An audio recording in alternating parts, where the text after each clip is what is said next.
Tishby presents.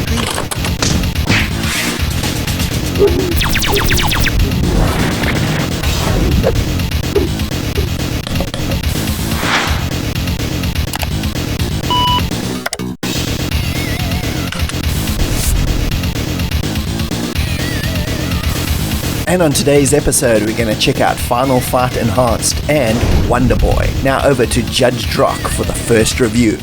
When it comes to arcade conversions, the Amiga, despite the custom Wonder hardware under the hood, often felt a little bit underwhelming and perhaps even weedy in the quality of its output in those early couple of years, either side of 1990. Personally, coming from a demo scene background and seeing the tricks pulled on a daily basis that blew the mind then and still do today, it often left me wondering, why? Capcom, the home of the game I am looking at today, are a company I was very familiar with. Their home conversion of Commando on the Commodore 64, that, despite its flaws, was good stuff, missing several whole levels and with sprite work that just couldn't quite keep up, and even gave a few Spectrum owners a giggle or two, but it was gung-ho, thrilling fun. Slightly different to the arcade, but it was great fun to play. An Amiga version should have been brilliant, but it felt flat, it just didn't do anything for me. Another Capcom misfire of an Amiga arcade conversion was Street Fighter 2. I didn't mind it at the time and I played it quite a lot. I'm not sure how I quite managed to like it. It was clunky, one-button gameplay was rather limiting, and the constant loading sucked the fun out of it. I was beginning to feel that as far as home conversions of late 80s and early 90s coin-ops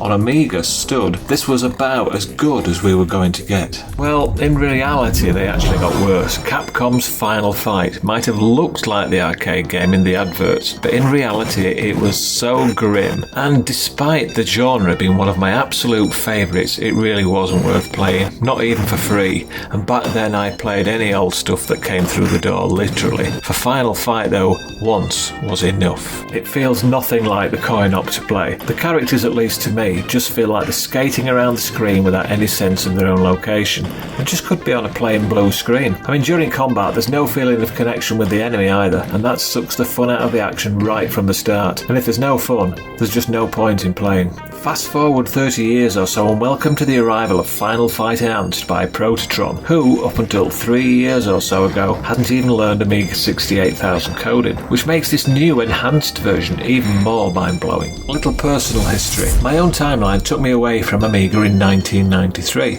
And onto the Super Famicom, or Super Nintendo, depending on where you lived. That console was luring the bread and butter Amiga players away to console land at a rate of thousands per second. The welcome sight of a virtually perfect arcade conversion, such as Street Fighter 2, was a game changer. You realised in just one instant what you had been missing.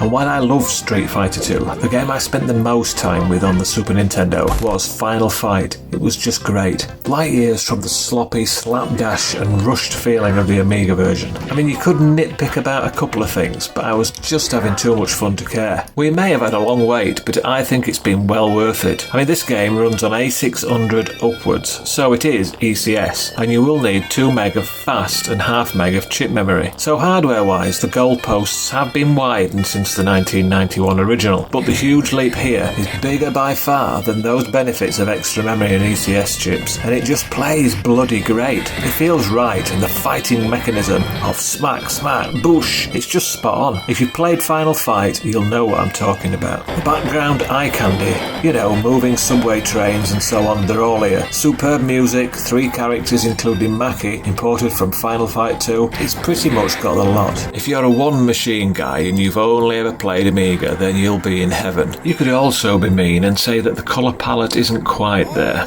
There's maybe the odd bug, nothing too bad though. A couple of sound effects, such as the first boss's whistle, sound a little bit off, but it really doesn't matter a bit. Some are going to complain that it could have been even better if the coder had gone down the AGA route, used the power of the CD32 and so on. Well, sometimes Amiga coders of this world prefer the challenge of a more demanding hardware environment, and this then challenges them to create even more spectacular results with the hardware available. I mean, if you want arcade perfection, just go and play it on MAME, but where's the fun in that? And that's the key here. It's fun, it looks spectacular, it sounds fab, and above all, the coder did this for free, for his own education, and once again, and most importantly, for fun.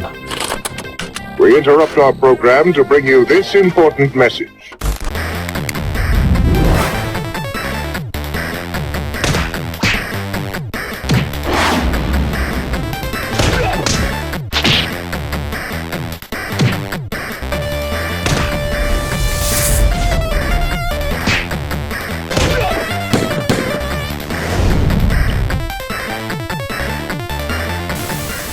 Early 80s arcade gaming always came down to one name for me: Sega. Something about their games in particular, the vibrant, high-res, color-infused graphics, those simple tunes, the loud sound effects, they always got me every time. Zaxxon and Congo Bongo were must-plays, but 1986's Wonderboy had it all for me. The fast action, that earworm main tune, the lovely anime-style splash screen, it was truly epic. I ended up getting it on my Commodore 64 not long after I first played it in the arcades, and despite the annoying black background instead of the blue one, which still haunts me to this day, it was a blast. I actually introduced the C64 version to my daughter about 2 years ago and she really liked it. Arcade-ready simplicity at its best.